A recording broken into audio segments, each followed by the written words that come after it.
The school tried to expel my son until his genius IQ revealed the millionaire who left us. Athena stood in the doorway of that corner office, her heart pounding so hard she could hear it in her ears. The man by the window turned slowly, his professional smile already forming. And then he saw her. And then he saw the 7-year-old boy holding her hand. The smile vanished. His face went pale. His eyes moved from her face to the child and back again, doing calculations that were 7 years too late. Athena, he breathed. Hello, Henry. The silence stretched between them like a wire about to snap. 7 years of anger. 7 years of secrets. 7 years of raising a genius alone while the man who helped create him built empires and gave interviews about supporting exceptional children. Mama. The small voice cut through the tension like a knife through fog. Caleb was looking between them with those impossibly intelligent eyes. Eyes that looked exactly like his father's. Is this man my father? The question hung in the air like an indictment. Like a bomb about to detonate. Like the end of every lie she had ever told herself about being able to control this moment. Yes, she said simply. He is. Henry made a sound that might have been a gasp or might have been a sob. His legs seemed to give out beneath him. He gripped the edge of his desk like a man drowning. You were pregnant, he whispered. When I left for London. You were already pregnant. I found out 2 weeks after you were gone, Athena replied, her voice steady despite the storm inside her. By the time I processed it, you were engaged to someone else. But how did they get here? How did a single mother fighting to keep her son in school end up standing in the office of the billionaire who abandoned her? How did a 7-year-old genius become the bridge between two people destroyed by the past? Let me take you back to where this story really begins. Not in that corner office with its floor-to-ceiling windows and million-dollar views. But in a much smaller room. A much harder moment. The day everything started to unravel. The fluorescent lights of Westbrook Academy hummed with a kind of sterile indifference that made Athena Johnson want to scream. She sat in a leather chair outside the principal's office, her hands clasped so tightly her knuckles had gone white. Her navy blazer was wrinkled from the drive-over. Her dark hair was escaping from its careful bun. And her heart was somewhere between her throat and her stomach, beating so fast she thought she might be sick. She had received the call at 2:47 in the afternoon. The number had flashed on her phone screen while she was reviewing blueprints for a client presentation. Westbrook Academy. The words alone had made her blood run cold. Mrs. Johnson, the voice on the other end had said. We need you to come in immediately. There has been an incident. Those words never preceded anything good. She had left her small architecture firm in the capable hands of her assistant Maya and driven the 23 minutes to Westbrook with her foot pressing harder on the accelerator than it should have been. Every red light felt like an eternity. Every slow driver felt like a personal attack. By the time she pulled into the visitors' parking lot, she was shaking. Now she sat in this uncomfortable chair, watching shadows move behind frosted glass, waiting for someone to tell her what her son had done. Caleb. Her brilliant, complicated, extraordinary Caleb. The child who had been reading at 3 and asking about theoretical physics at 5. The child who could solve problems that stumped adults but could not figure out how to make friends his own age. The child who looked so much like his father that sometimes it physically hurt to see him. Through the frosted glass door, she could make out silhouettes. 3 of them, their heads bent together in what was clearly a serious discussion. And somewhere in that room, probably sitting alone at a table, was her 7-year-old son. Probably staring at his shoes the way he always did when the world became too overwhelming. Mrs. Johnson. Athena looked up. A young woman in a conservative gray dress was approaching with a clipboard. Her expression was carefully neutral in that way that suggested bad news was coming. They are ready for you now. The walk to the principal's office felt like walking to an execution. Athena's heels clicked against the marble floors, each step echoing in the empty hallway. The walls were lined with photographs of smiling students in uniforms, achievement trophies, and framed certificates celebrating academic excellence. This was one of the best private schools in the city. $3,000 a month in tuition. Money she could barely afford. But she had wanted Caleb to have opportunities she never had. She had wanted him surrounded by excellence instead of the chaos that had defined her own childhood. Now, apparently, excellence was trying to expel him. The door swung open. The first thing she saw was Caleb. Small for his age, with dark curly hair that never quite cooperated and eyes that saw too much. He was sitting at a large conference table, his hands folded in his lap, his gaze fixed on the floor. He looked so small in this room full of adults. So vulnerable despite that brilliant mind. Mama. His voice cracked slightly when he saw her. But he did not move. He had been taught not to move until given permission. The second thing she saw was Principal Margaret Holloway. A tall woman with silver hair and the kind of face that suggested she had never smiled a day in her life. She sat at the head of the table, flanked by two other people. A guidance counselor Athena vaguely recognized from orientation. And a woman in an expensive suit who had not been introduced. Mrs. Johnson. Principal Holloway's voice was cool. Please, sit down. Athena crossed to her son and took the chair beside him. She wanted desperately to pull him into her arms, to shield him from whatever was coming, but she knew better than to show weakness in a room like this. Instead, she placed one hand gently on his shoulder, feeling him lean slightly into her touch. What happened? She asked, her voice steadier than she felt. Principal Holloway folded her hands on the table. Your son assaulted another student this afternoon. Broke his nose. The words hit Athena like a physical blow. She turned to Caleb, searching his face for some explanation, some denial. But he was still staring at his shoes, his small body trembling slightly under her hand. Caleb. He was hurting Maya. The words came out barely above a whisper. His voice was shaking, but there was something underneath the fear. Something that sounded almost like righteous anger. He pushed her down and was kicking her. Nobody was helping. The teachers were not looking. So I stopped him. You punched a child, Principal Holloway clarified. A child twice your size. And according to witnesses, you did so with what appeared to be calculated precision. I calculated the angle and force necessary to. Caleb began, but Athena squeezed his shoulder gently, cutting him off. Is Maya okay? Athena asked, looking directly at the principal. A pause. The guidance counselor shifted uncomfortably in her seat. Minor bruising, she admitted. The other student, Brandon Whitmore, has a history of behavioral issues. Then why are we here discussing expulsion for my son when he was protecting another child? Principal Holloway's expression did not change. Because your son demonstrated a concerning level of premeditation in his violence. He did not simply react. He calculated. The woman in the expensive suit leaned forward. Mrs. Johnson, I am Dr. Evelyn Frost. I am a developmental psychologist the school has brought in to assess your son. A chill ran down Athena's spine. Assess him for what? There have been concerns. Dr. Frost spoke carefully, choosing each word with precision. Caleb's teachers report that he is different. He finishes assignments in minutes that take other students hours. He asks questions that make educators uncomfortable. He corrects his math teacher's calculations. And now this. Calculating the precise angle to break another child's nose. It suggests a level of cognition that warrants investigation.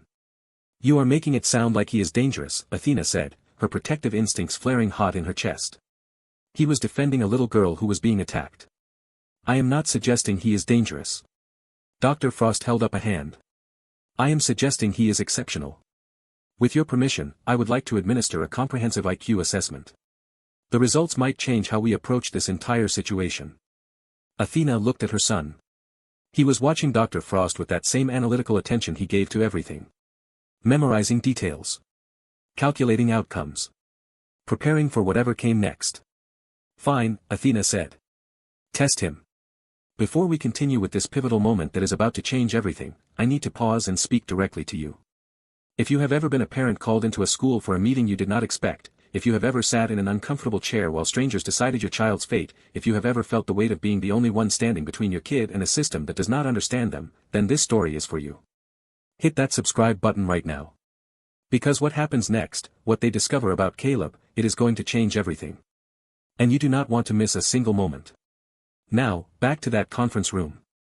Back to the test that was about to reveal secrets 7 years in the making. The assessment took 2 hours.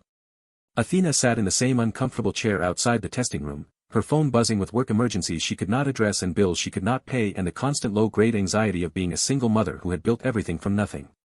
She thought about how she had gotten here. Not just to this school, not just to this moment, but to this life. 7 years ago, she had been someone else entirely. Young. Ambitious. In love. She had been a junior architect at a prestigious firm in the city, engaged to a man named Henry Prescott who had seemed like everything she had ever wanted. Brilliant. Charming. Driven. They had met at a conference on sustainable building design, and within 6 months, they were planning a future together.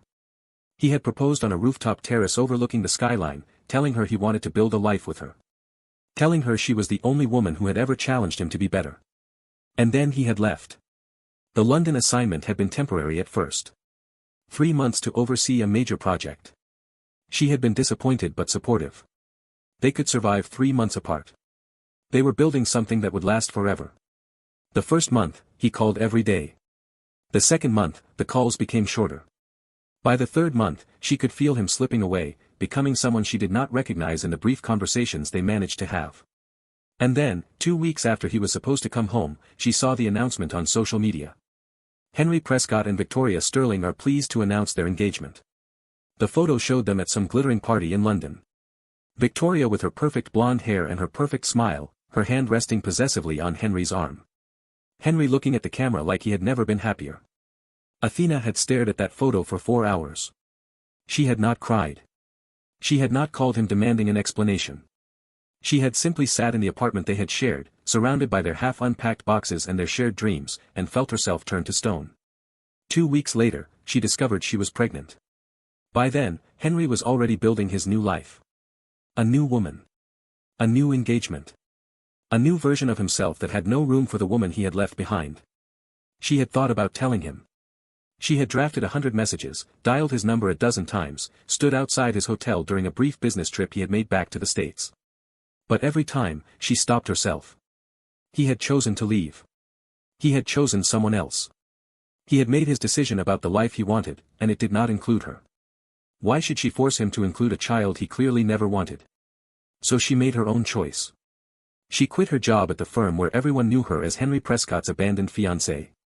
She moved to a new city. She started her own architecture practice from her living room, with a newborn in a bassinet beside her drafting table and clients who did not know or care about her broken heart. For 7 years, she had built a life. A career.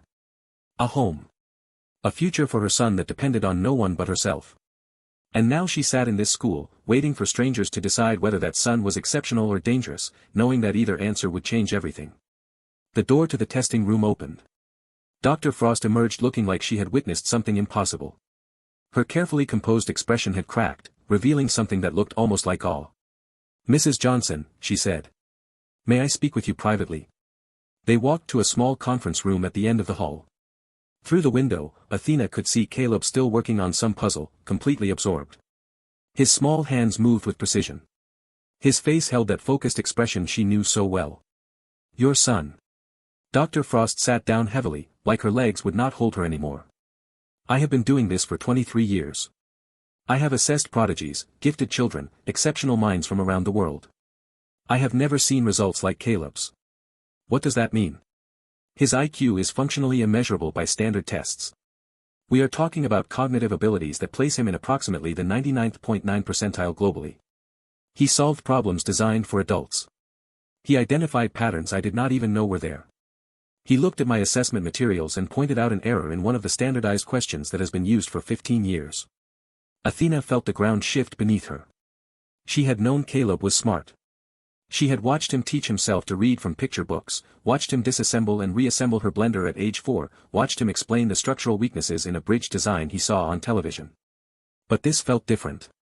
This felt like a door opening onto a landscape she was not prepared to navigate. "What does this have to do with the expulsion?" "Everything." Dr. Frost leaned forward. "Children with this level of cognitive ability require specialized education that Westbrook cannot provide. He is not misbehaving. He is understimulated. Bored. Frustrated by a system designed for minds that work nothing like his. The aggression is not random. It is a child with heightened empathy and an inability to tolerate injustice using the only tools available to him. So he will not be expelled?" "No. But Mrs. Johnson, I have to ask." Dr. Frost hesitated, seeming to choose her next words very carefully. "Caleb's cognitive profile is extraordinarily specific. Spatial reasoning off the charts. Architectural thinking. Pattern recognition that suggests a mind designed to build things. Is there any family history I should know about? His father, perhaps?" The question hit Athena like a physical blow. "His father is not in the picture. I understand that is personal. But genetic factors play a significant role in cognitive development. If his father has similar abilities, it could help us understand how to best support Caleb." Athena's throat felt tight. She had spent 7 years not talking about Henry. 7 years building a life where he did not exist. 7 years protecting Caleb from the truth about the man who had contributed half his DNA. His father was a structural engineer, she heard herself say. I do not know anymore. We lost touch before Caleb was born. I see. Dr. Frost was quiet for a moment. There are programs for children like Caleb. Elite schools, accelerated curricula, mentorship opportunities. But many of them are expensive. Beyond what most families can afford. I am aware of my financial situation. There are also grants. Scholarships. One in particular. The Prescott Foundation for Exceptional Young Minds. It is relatively new, started about 5 years ago by a tech entrepreneur. They specifically fund children from single-parent households who demonstrate exceptional cognitive abilities. The name hit Athena like a thunderclap. What did you say? The Prescott Foundation. Henry Prescott. He made his fortune in structural engineering technology, then pivoted to philanthropy. Their grants are substantial. Given Caleb's results, he would be an ideal candidate. The room was too small. The air was too thin. The universe was playing some cosmic joke that Athena did not find funny at all. Henry Prescott. The man who had left her. The man who had chosen someone else. The man who had no idea he had a son. That Henry Prescott had built a foundation specifically designed to help children exactly like the child he had abandoned. I will look into it, she managed. But she was not sure she meant it. She was not sure she could face him. She was not sure she could survive opening that door after spending 7 years bricking it shut. That night, after Caleb was finally asleep, Athena sat in the darkness of her living room with her laptop open and her heart pounding. The cursor blinked on the search bar. Waiting. Patient. Ready to reveal whatever she asked it to show. She had sworn she would never look him up. Never torture herself with images of his new life. Never let herself wonder what might have been if he had chosen differently. But this was not about her anymore. This was about Caleb. About opportunities she could not provide on her own. About a foundation that could open doors her architecture practice could never unlock. She typed his name. Henry Prescott. The results were immediate and overwhelming. Magazine covers. Forbes profiles. TED Talks. Interview after interview about innovation and philanthropy and building a better world. He had done well in the years since she had known him. More than well. The engineering technology he had developed had revolutionized structural safety assessments worldwide. He had sold his company for a figure with so many zeros she had to count them twice. But it was the personal results that made her pause. His marriage to Victoria Sterling had ended 4 years ago. Quietly, according to the few tabloid mentions. No children. No drama. Just a press release about amicable separation and mutual respect. He had moved back to the States 2 years later. And the address listed for his foundation headquarters was 37 minutes from her front door. Athena closed her eyes and tried to breathe through the panic rising in her chest. He was here. He was close. And the universe was pushing her toward a confrontation she had spent 7 years avoiding. She opened the foundation website. The mission statement was clear. Providing resources, mentorship, and educational opportunities to exceptional children from single-parent households who have been underestimated by systems designed for average children like Caleb. She scrolled to the application form. It asked for academic records. Assessment results. Family history. Financial documentation. It asked about the child's interests and challenges and dreams. It did not ask for the father's name. But at the bottom, in small print, was a note that made her heart stop. Exceptional candidates may be invited to meet with Foundation leadership for personal interviews. Foundation leadership. Henry. She could simply not apply. She could keep Caleb's existence a secret. She could continue building their careful life, never risking the confrontation that would inevitably come if Henry learned the truth. But Caleb deserved every opportunity. Caleb, who had spent years asking questions she could not answer. Who needed mentors and challenges and the kind of educational support she could not afford. Who looked so much like his father that sometimes she had to leave the room to collect herself. Her son's needs outweighed her fear. She opened the application form. She began to type. 3 weeks passed. 3 weeks of waiting. 3 weeks of checking her email obsessively. 3 weeks of wondering if she had made the biggest mistake of her life or the bravest decision. Caleb had not been expelled. Dr. Frost's assessment had changed everything. The school was now treating him like a precious resource rather than a problem to be solved. They had moved him to advanced classes. Brought in specialized tutors. Started talking about acceleration and enrichment programs. But it was not enough. Athena could see it in his eyes. The hunger for something more. The frustration of being understood only in pieces. He needed what that foundation could provide. Connections. Resources. People who could challenge him the way his ordinary life never could. The email arrived on a Tuesday morning. Dear Mrs. Johnson. We are pleased to inform you that Caleb has been selected as a finalist for the Prescott Foundation Exceptional Minds Grant. As part of our selection process, we invite you and Caleb to an in-person interview at the Foundation offices on Saturday, November 15th at 2 p.m. Mr. Prescott personally reviews all finalist candidates and looks forward to meeting your exceptional son. Warm regards. The Prescott Foundation. Athena read the email 3 times. Then she closed her laptop and sat in silence for a very long time. This was really happening. She was going to have to face him. After 7 years of silence. After 7 years of secrets. She was going to have to walk into his office with his son and watch him realize everything she had hidden. There was no preparing for this. No rehearsing. No way to control what would happen when past and present collided. She picked up her phone and called her best friend Elena. I need help, she said. I am about to do the scariest thing I have ever done. The morning of the interview, Athena dressed like she was going into battle. Her best suit. Her most confident heels. Her hair pulled back in a style that said she had succeeded without him. Caleb watched her prepare with those 2 observant eyes. Mama, why are you putting on fancy clothes? We have an important meeting today. Remember? The foundation interview. You look scared. She paused, lipstick in hand.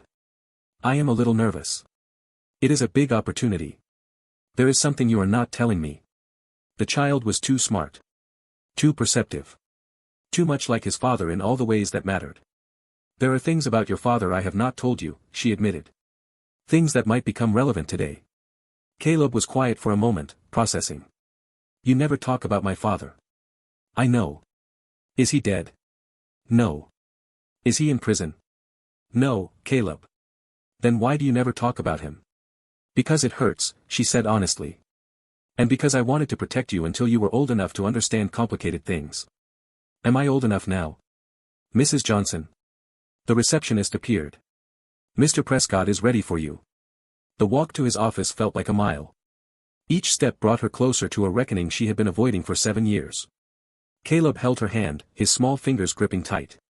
He could feel her tension. He always could. The door was open. And there he was. Henry Prescott stood by a window overlooking the city, silhouetted against the afternoon light like something from a magazine spread. He had aged the way successful men did. Distinguished. Silver at the temples. Wearing his confidence like the expensive suit it was draped over. He turned when they entered, a professional smile already forming. The smile faltered. Stopped. Disappeared entirely. His eyes moved from Athena's face to Caleb's and back again. She watched him do the math. Watched him count backward from 7. Watched understanding dawn across his features like the worst sunrise of his life. Athena, he breathed. Hello, Henry. The silence that followed was so complete that Athena could hear her own heartbeat. Could hear Caleb's breathing. Could hear the distant hum of the building's climate control system. Caleb looked between them. His brilliant mind was already connecting dots. Already understanding things no 7-year-old should have to understand. Mama, he said slowly. Is this man my father? The question hung in the air. The truth she had hidden for 7 years. The secret that had shaped both their lives. The revelation that was about to change everything. Yes, she said simply. He is. Henry made a sound. Not quite a gasp. Not quite a sob. Something broken and raw that did not fit with his polished surroundings. He gripped the edge of his desk like the floor had tilted beneath him. How old is he? 7. His birthday is March 15th. She watched him calculate. Watched his face go pale. You were pregnant, he whispered. When I left for London. You were already pregnant. I found out 2 weeks after you were gone. By the time I had processed it, you were engaged to someone else. Athena, why did you not tell me? The anger she had buried for 7 years surged up so fast it almost choked her. Tell you? She kept her voice level with effort. Tell you when, Henry? When you were posting engagement photos with Victoria? When you were planning your wedding? When you were building your empire and giving interviews about innovation while I was giving birth alone in a hospital room with no one to hold my hand? I would have come back. I would have been there. You left. She cut him off. You chose to leave. You chose her. You made your decision about the life you wanted, and it did not include me. I built our life without you. I raised our son alone. I did not owe you anything. You owed me the truth about my own child. And you owed me loyalty. Look how that turned out. The words landed like blows. Henry flinched. Good. Let him feel a fraction of what she had felt. Let him understand that his choices had consequences he was only now beginning to comprehend. Caleb watched this exchange with wide eyes. His hand was still in hers, gripping tighter with each angry word. Why are you fighting? He asked quietly. Both adults stopped. Looked at him. Remembered that their conflict had an audience who mattered more than their pain. We are not fighting, baby. Athena softened her voice. We are just having a difficult conversation about things that happened a long time ago. It sounds like fighting. Caleb looked at Henry with those analytical eyes. Were you mean to Mama? Henry crouched down to Caleb's level, moving slowly like approaching something fragile and precious. Yes, he said quietly. I was. I was selfish and I made choices that hurt her very badly. That is not her opinion or her perception. It is a fact. And I have regretted it every day since. The honesty seemed to satisfy something in Caleb. He nodded slowly, processing. Why did you leave? Because I was scared. Scared of what? Of being the kind of person your mother needed me to be. She challenged me to be better, to grow, to face parts of myself I had been avoiding. And instead of rising to that challenge, I ran away from it. I chose easy over meaningful. That was the worst decision I ever made.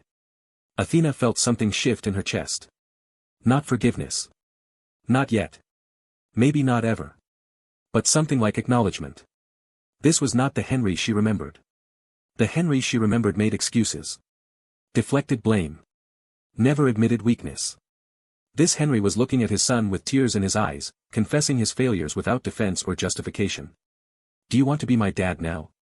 Caleb asked. Very much. If you will let me. Even though you missed all the baby stuff.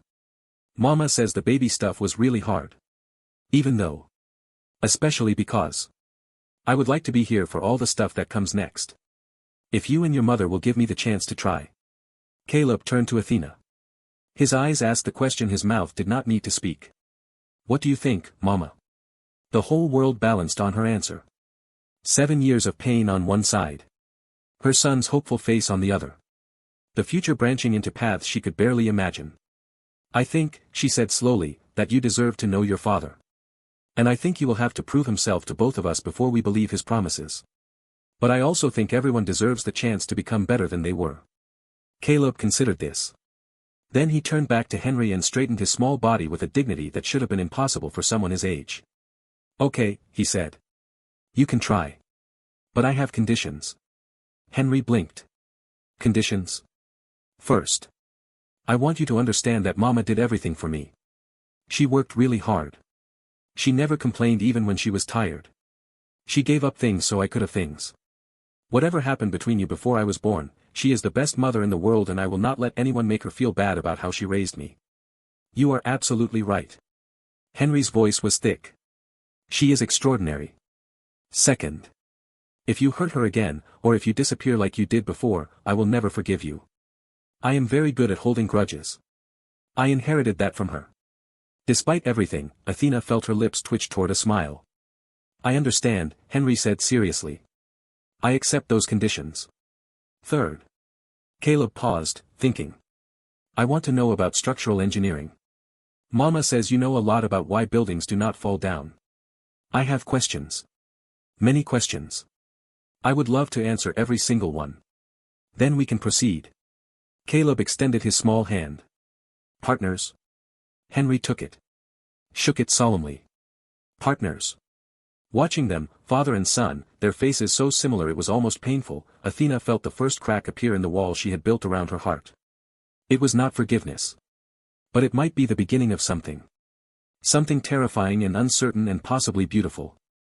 Something that would require her to be braver than she had ever been before. For 7 years, she had survived by closing herself off. By needing no one. By building a fortress around her heart and her son. Now, watching Henry wipe tears from his eyes while Caleb began explaining his theory about load-bearing walls, she wondered if surviving was actually enough. Or if maybe, just maybe, it was time to start living instead. The first meeting ended with logistics instead of resolution. That was Athena's choice. She was not ready to process the emotional earthquake that had just shaken the foundation of her carefully constructed life. What she could handle was details. Rules. Boundaries that would protect her and Caleb from disappointment. They sat in the conference room for another hour, Caleb occupied with puzzles and tablets in the corner while the adults negotiated terms like diplomats drafting a treaty. If you want to be involved, Athena said, her voice steady despite the tremor in her hands, it has to be genuine and consistent. Not weekend visits when you are not too busy. Not gifts instead of presents. Real engagement. Real commitment. Whatever it takes, Henry replied immediately. However long it takes. We start slow. Video calls. Supervised visits. You earn more access over time. I understand. I mean it, Henry. Athena leaned forward, making sure he heard every word. Caleb is not a project you can pick up when it is convenient and set down when something more interesting comes along. He is a child who has lived 7 years without a father. He has adapted to that reality. If you enter his life and then disappear, you will do more damage than if you had never shown up at all. I will not disappear. Your promises do not mean much to me. They meant something once. We both know how that ended. The words were harsh. Athena saw Henry flinch, saw the pain flash across his face. Good. He needed to understand the stakes. He needed to feel the weight of what he was asking for. You are right, he said quietly. My promises 7 years ago were worthless. I broke every single one. But Athena, I am not the same person I was then. I have spent years confronting who I was and working to become someone different. Not for you. I did not know you would ever come back into my life. For myself. Because the man I was back then was hollow, and I finally understood that success means nothing if you are empty inside. Pretty words. I know they are just words right now. I know I have no right to ask you to believe them. But let me prove them. One day at a time. One kept promise at a time. Let me show you through actions that I have changed. She studied him for a long moment. Looking for cracks in the performance. Looking for signs of the old Henry, the one who said what people wanted to hear and then did whatever he wanted. She could not find any. Which meant either he had really changed, or he had gotten much better at hiding. Fine, she said finally. Video calls to start. 15 minutes maximum. Age-appropriate conversation only. I reserve the right to end the call at any time if it seems to be upsetting him. Agreed. Supervised visits once a month. Here in the city. Public places only. I will be present for every interaction until I am confident you can be trusted alone with him. Agreed. And Henry. She waited until his eyes met hers. This is not about us. Whatever happened between us is ancient history. This is about Caleb. If I see any sign that you are using him to get close to me, or that your interest in him is really about something else, I will shut this down so fast your head will spin. I understand. And for what it is worth, I am not trying to get close to you. I know I lost that right years ago. All I am asking for is the chance to know my son. The words should have been a relief. They were exactly what she wanted to hear. Clear boundaries. No romantic complications. A co-parenting arrangement based on practicality rather than emotion. So why did some small, traitorous part of her feel disappointed? She buried that feeling deep. Locked it away with all the other feelings she did not have time to process. We will be in touch, she said, standing. Caleb, time to go. Caleb looked up from his puzzle with obvious reluctance. Already? Already. Say goodbye to your father. The word hung in the air between them. Father. It was the first time she had used it out loud in front of both of them. The first time she had acknowledged what Henry was, not just what he had been. Caleb walked over to Henry with that same serious expression he had worn throughout their negotiation. It was nice to meet you, he said formally. I have 4,217 questions about structural engineering.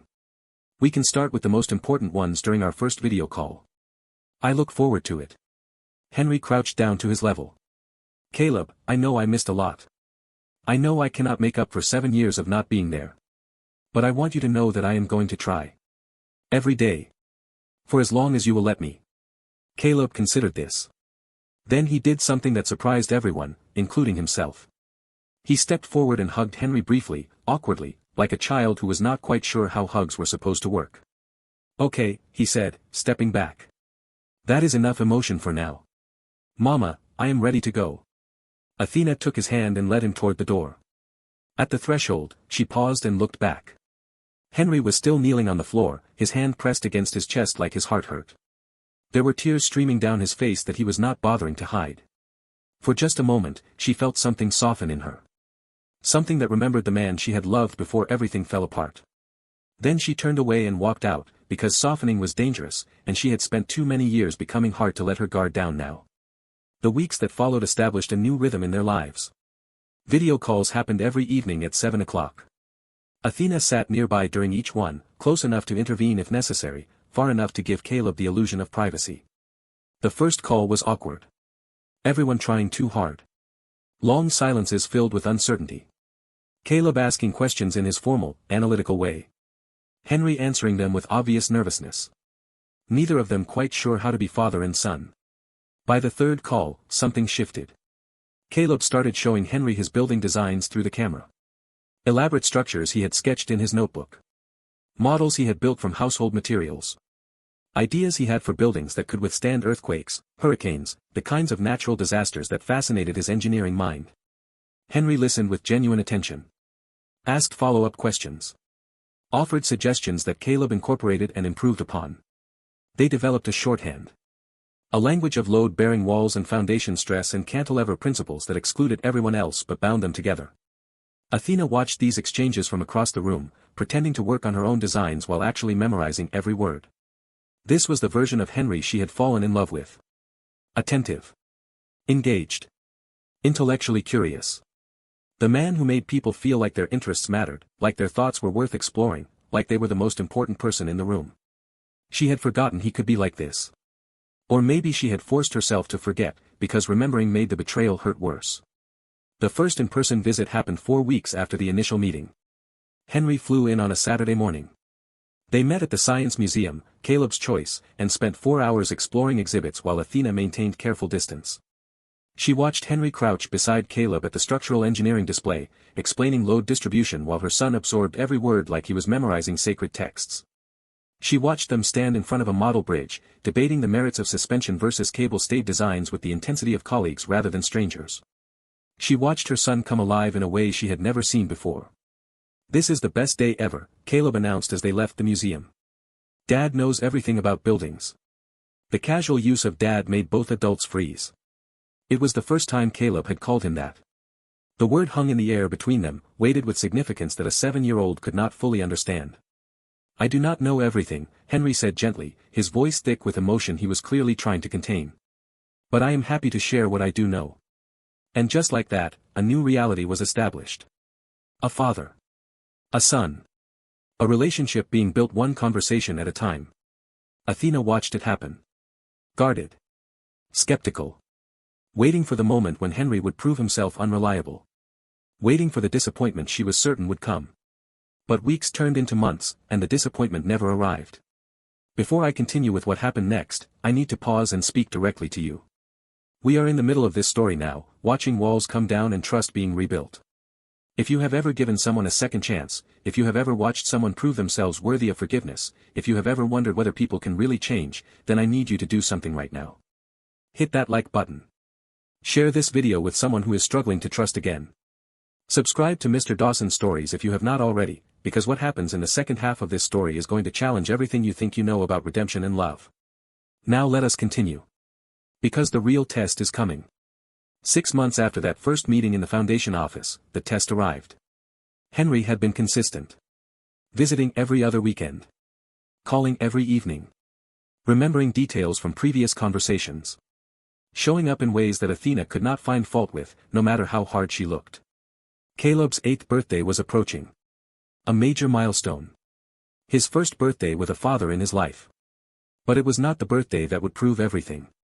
It was what happened 2 weeks before. Caleb's school was hosting a science fair. All the second graders were required to present projects. Caleb, predictably, had chosen to build a scale model demonstrating earthquake-resistant building design. He had been working on it for months. Henry had helped via video call, suggesting materials, explaining principles, celebrating each small breakthrough. The science fair was scheduled for a Saturday afternoon. Henry had promised to be there. Then the Tokyo meeting happened. Athena received the call on a Wednesday evening. Henry's voice was strained in ways she had not heard since that first day in his office. "I have a problem," he said. "My board is insisting I attend a meeting in Tokyo this weekend. It is a major deal. Months of preparation. They say it has to be in person." "This weekend," Athena repeated. "The weekend of the science fair." The silence on the other end told her everything she needed to know. "I am trying to reschedule," Henry said. "I am doing everything I can to find another way. But Athena, if I cannot make it work, if I have to choose." "You are going to Tokyo," she finished for him. The words came out flat. Unsurprised. Of course.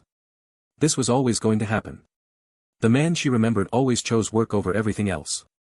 Why had she expected anything different? "Athena, that is not what I..." "It is fine. We have managed without you before. We will manage again. Please, let me explain. Just tell him yourself." She kept her voice steady with effort. "He deserves to hear it from you." The video call that evening was painful to witness. Athena sat in the corner of the living room, pretending to read a book while Caleb talked to his father on the tablet screen. She watched her son's face when Henry explained about Tokyo. Watched the light dim in his eyes. Watched him carefully rearrange his features into something that looked like understanding. "It is okay, Dad." Caleb's voice was quiet. Calm. Far too mature for a 7-year-old. "I understand. Work is important. Buddy, I am so sorry. I am trying to find another way. Really, it is fine. Mama will be there. I will take pictures for you." The words were a knife in Athena's chest. Her son, already learning to expect disappointment. Already making excuses for adults who let him down. Already protecting himself by pretending not to care. This was exactly what she had feared. This was why she had hesitated to let Henry in. Because she knew, that eventually he would choose something else over their son. And Caleb would be the one left bleeding. After the call ended, Caleb sat very still on the couch, staring at the blank tablet screen. "Are you okay, baby?" "I am fine, Mama." He did not look at her. "I knew he might not be able to come. Important people have important jobs. It is logical." "Caleb. Can I go to my room now? I want to work on my project." She let him go because she did not know what else to do.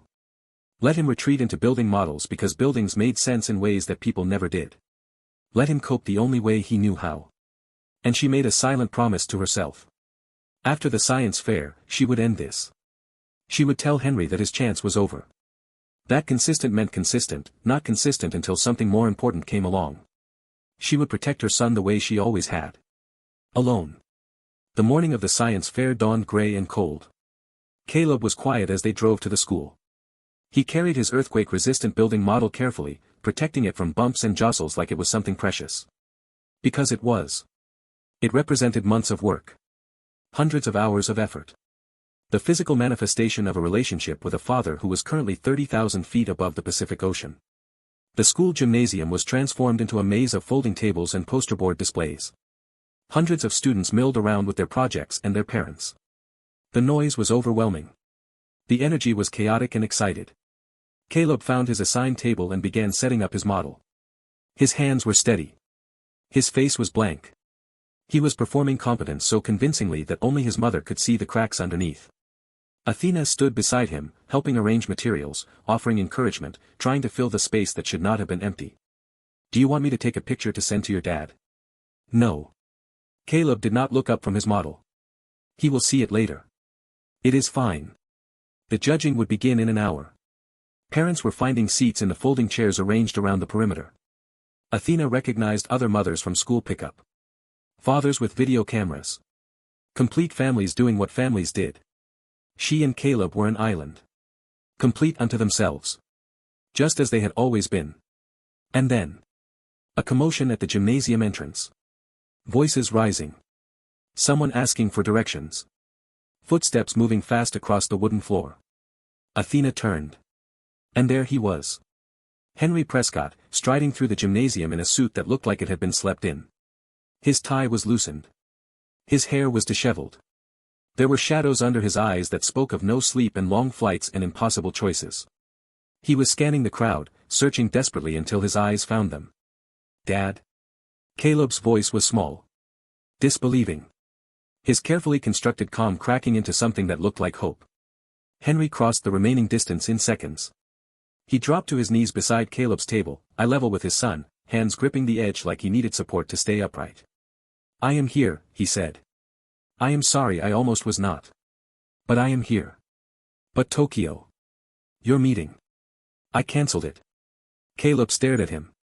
"You cancelled a meeting?" "I took a red-eye. Flew 11 hours overnight. Landed 45 minutes ago and drove straight here."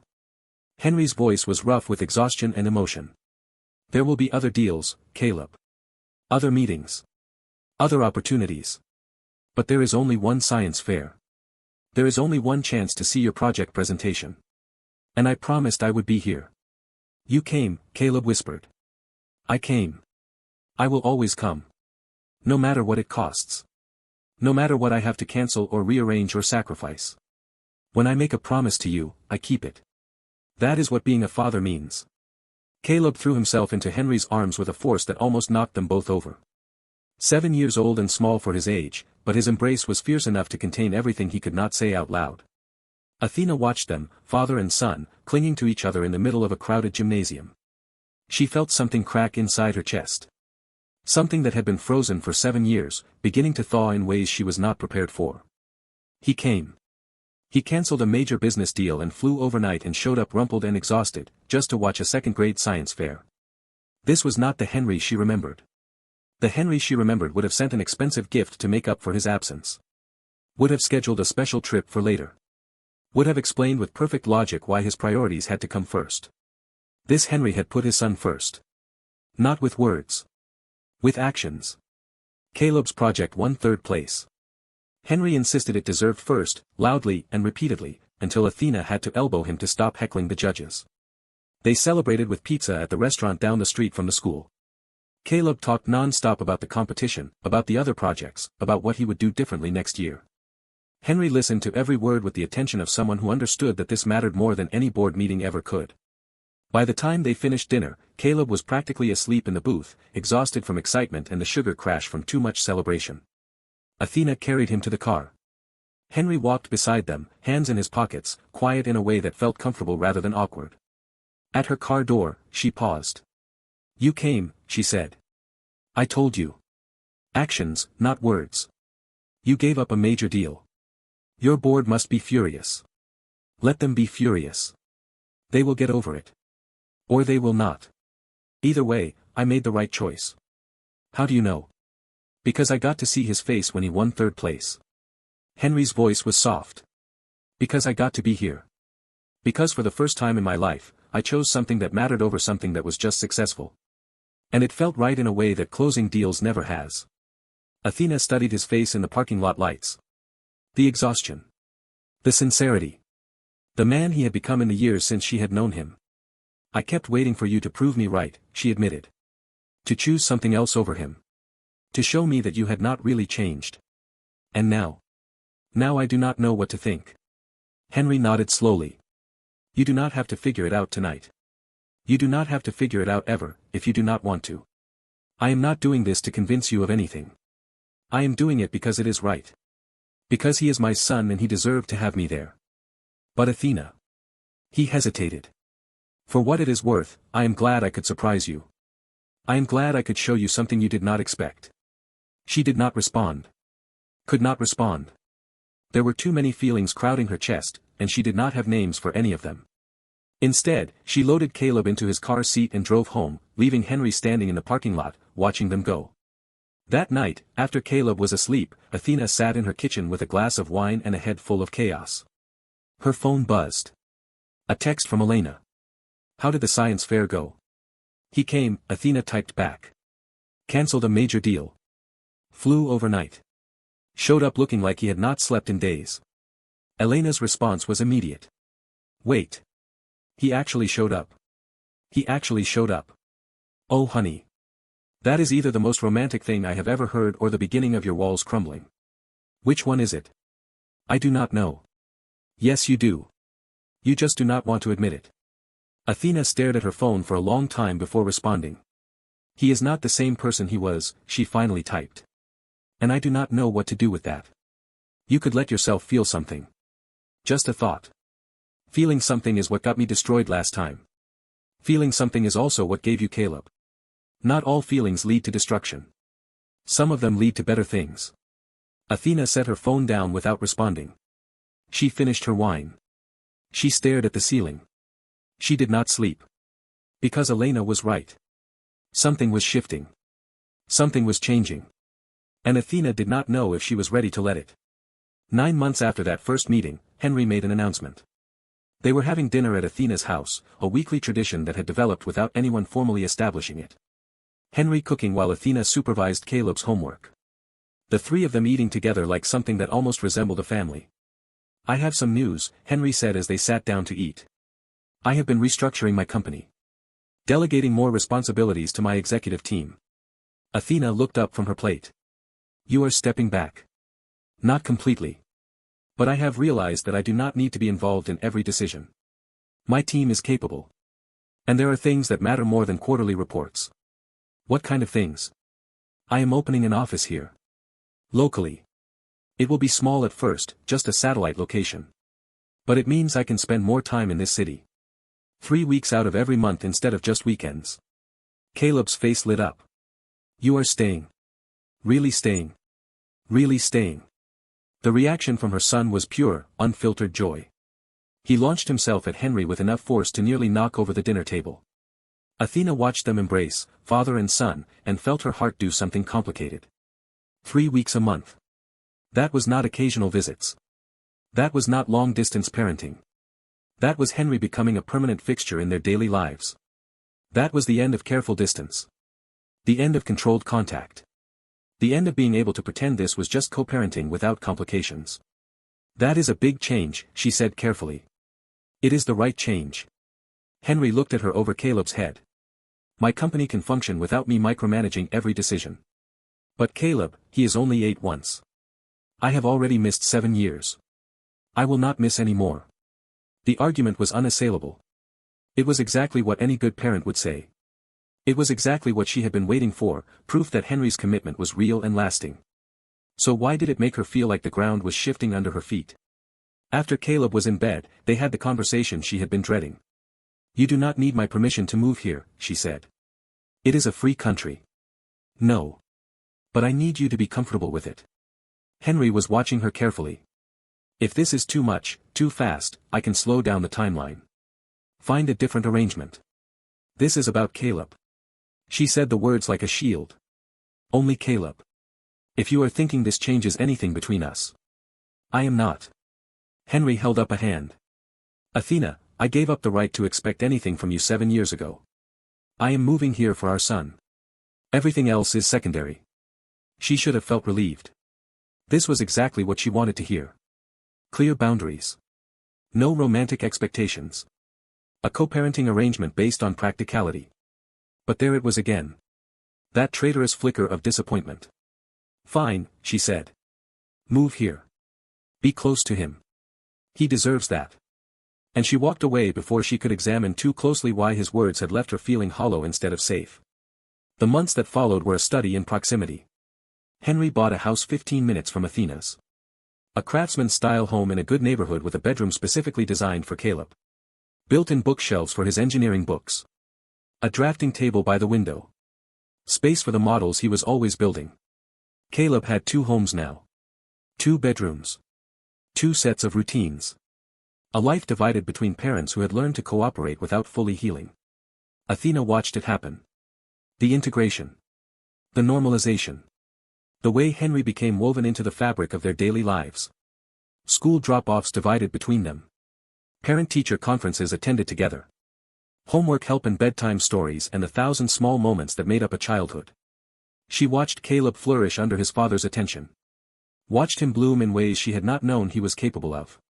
Watched him become more confident, more secure, more willing to take risks. And she watched herself, too. The way she looked forward to their weekly dinners. The way she caught herself laughing at Henry's jokes. The way her pulse jumped when their hands accidentally touched. She was in trouble. She knew she was in trouble. But she did not know how to stop it. We are approaching the climax of this story now, and I need to pause one more time. Because what comes next is the moment everything changes. The moment when walls either hold or crumble. The moment when past and future collide. If you are invested in Athena's journey, if you are rooting for her to find happiness after everything she has been through, I need you to engage right now. Leave a comment telling me what you think should happen. Do you believe Henry has truly changed? Does Athena deserve a second chance at love? Your voice matters in this community we are building together. Now let us find out how this story ends. A year after that first meeting, the foundation held its annual gala. Athena was receiving an award. Recognition for her work supporting single-parent families through architectural design. Affordable housing. Accessible buildings. The kind of practical compassion she had learned from living it. Henry asked if he could attend. Not just as Caleb's father. Not just as the foundation director. As her guest. She should have said no.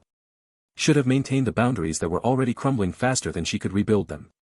Should have protected herself from the inevitable collision of past and present. She said yes. The gala was held in a ballroom overlooking the city. Crystal chandeliers. String quartet. The kind of elegance that Athena had once dreamed of designing. She wore a dress she had made herself. Deep blue. Simple lines. The kind of confidence that came from knowing exactly who she was and what she had survived. Henry was waiting for her at the entrance. His tuxedo was immaculate. His eyes never left her face as she approached. "You look beautiful," he said. "Thank you. I mean it, Athena. You are extraordinary. You have always been extraordinary." The words landed in places she had been trying to keep protected. She smiled tightly and moved past him into the ballroom. The evening was a blur of conversations and congratulations. The award presentation. The speech she gave about building homes for people who had been told they did not deserve them. The applause that felt genuine rather than polite. Through it all, she was aware of Henry. Standing nearby. Watching her with an expression she could not quite read. Present without being intrusive. Attentive without being possessive. Halfway through the evening, the dancing started. Athena was about to escape to the balcony when Caleb appeared beside her. He was dressed in a miniature tuxedo, looking far too pleased with himself. "Mama, you have to dance with Dad." "What?" "It is a gala. People dance at galas. I researched it." "Caleb. Also, I promised Auntie Elena I would get you two to dance. She said it was important for the mission." I do not know what mission she means, but she is very insistent. Athena was going to kill her best friend. Henry appeared at Caleb's shoulder, looking amused and slightly nervous. "I have been instructed to ask you to dance," he said. "Apparently, it is a mission. You do not have to.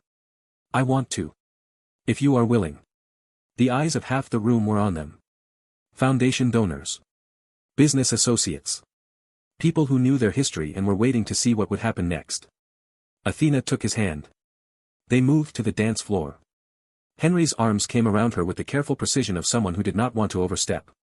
They swayed to music that seemed to come from very far away. "This is strange," she said quietly. "I know. Dancing with you at a gala. After everything. I know." Henry's hand was warm on her back. "If it helps, I am terrified." "You do not look terrified. I have learned to hide it well. But Athena, being this close to you, holding you like this." He paused. "It reminds me of everything I threw away. Do not. I am not asking for anything. I just need you to know. Being here with you tonight, watching you accept that award, seeing the woman you have become. You are remarkable. And I was the biggest fool in the world to let you go." She should have pulled away. Should have shut down this conversation before it went any further. Should have reminded him that they were co-parents, nothing more, that the past was dead and buried. But his eyes were so sincere. And his arms felt like coming home after a very long journey. "I need air," she said abruptly, stepping back. "I will be on the balcony." She fled before he could respond. Pushed through the crowd and the dancing couples and the perfect strangers until she reached the doors that led to the terrace. The night air was cold. The city light sparkled below. Athena gripped the railing and tried to remember how to breathe. She heard the door open behind her. Knew without turning who it was. "I am sorry," Henry said. "I should not have said any of that." "No." She did not turn around. "You should not have. I just—" He moved to stand beside her, looking out at the same view. "This past year, being close to you, watching you with Caleb, getting to know the person you have become. It has been the best year of my life, Athena. Even with all the boundaries. Even with all the distance. Just being allowed in your orbit again. It has been everything. Henry. I know I do not deserve to feel this way. I know I lost any right to hope for more when I left. But I need to say it, because if I do not, I will spend the rest of my life wondering what might have happened if I had just been honest. Do not do this. I love you." The words fell into the silence between them. 3 words that should not have had the power to destroy her careful defenses. But they did. "I love you," he repeated. Still. Again. "I never stopped. I tried to. I married someone else trying to forget you. But you were always there. Every building I designed had pieces of you in it. Every success felt hollow because you were not there to share it. Your marriage ended," she said flatly. "Because I could not pretend anymore. Because every time I looked at Victoria, I saw everything she was not. Every time she touched me, I felt how wrong it was. I was living a lie, and it was destroying both of us. So you left her the way you left me." "No." Henry's voice was sharp. "I left you because I was a coward running from something real. I left her because I finally found the courage to stop pretending. Those are not the same things." Athena turned to face him. Her eyes were bright with tears she refused to let fall. "How do I know you will not leave again? How do I know that 3 years from now, 5 years from now, you will not find someone easier and disappear? Because I have spent the last year proving myself. Because I cancelled a major deal to show up at a second-grade science fair. Because I restructured my entire life to be close to our son. Because I am standing here, terrified, telling you the truth about how I feel even though I know you might reject me. That is not enough. Then tell me what is. Tell me what you need. I will do it. Whatever it takes. However long it takes. I do not know." The words came out broken. "That is the problem. I do not know what I need. I do not know if I can trust you. I do not know if I can survive losing you again." "You will not lose me. You said that before." "I know." Henry's voice cracked. "And I know that my word means nothing after what I did. But Athena, I am not asking you to trust me right now. I am asking you to let me keep earning it. One day at a time. One kept promise at a time. For as long as it takes." She stared at him. This man who had destroyed her. This man who had become someone different. This man who was looking at her like she was the only thing in the world that mattered. "I need time," she whispered. "Take all the time you need. I am not going anywhere." She walked back into the ballroom without looking at him. Found Caleb. Made excuses about being tired. Left the gala with her son sleeping in the back seat and her heart in complete chaos. The weeks that followed were agony. Athena went through the motions of normal life. Work. Caleb. Weekly dinners that she could not bring herself to cancel. Video calls where she maintained careful distance while her walls crumbled a little more each day. She talked to Elena. Long conversations that circled the same questions over and over. He said he loves me. And I do not know what to do with that. Do you love him? The question she had been avoiding. The truth she did not want to face. I spent 7 years hating him. Or trying to. But he is not the same person anymore. And I am not either. That is not what I asked. I know. Athena. Elena's voice was gentle but firm. You built walls to survive. They did their job. They protected you when you needed protection. But honey, at some point, the walls that save you become the prison that traps you. What if he hurts me again? What if he does not? I do not know how to do this. I do not know how to let someone in again. You do not have to know. You just have to be willing to try. The decision came on a Tuesday evening. Nothing special about the day. No dramatic catalyst. Just Athena standing in her kitchen, watching Henry help Caleb with homework at the dining table, listening to them laugh about some engineering joke she did not understand. This was her life now. This man in her home. This family they had built despite everything. And she was tired. So tired of holding the walls up. So tired of protecting herself from something that might not actually hurt. She had survived losing Henry once. She had built an empire from nothing. She had raised an extraordinary child alone. She was strong enough to survive anything. Which meant she was strong enough to risk something, too. After Caleb was in bed, she found Henry in the kitchen, washing dishes. "Can we talk?" He turned, his expression guarded. Careful. Preparing for rejection. She took a breath. "I am scared," she said. "More scared than I have ever been. Because last time I trusted you, you destroyed me. And I do not know if I can survive that again." "I understand." His voice was quiet. "I do not expect you to just forget what I did. I cannot forget. But I think maybe I can move forward. If you can prove that the person you are now is permanent. That this is not just a phase or an act or something that will fade when it gets hard. I will prove it. Every day. For the rest of my life. I need us to go slow.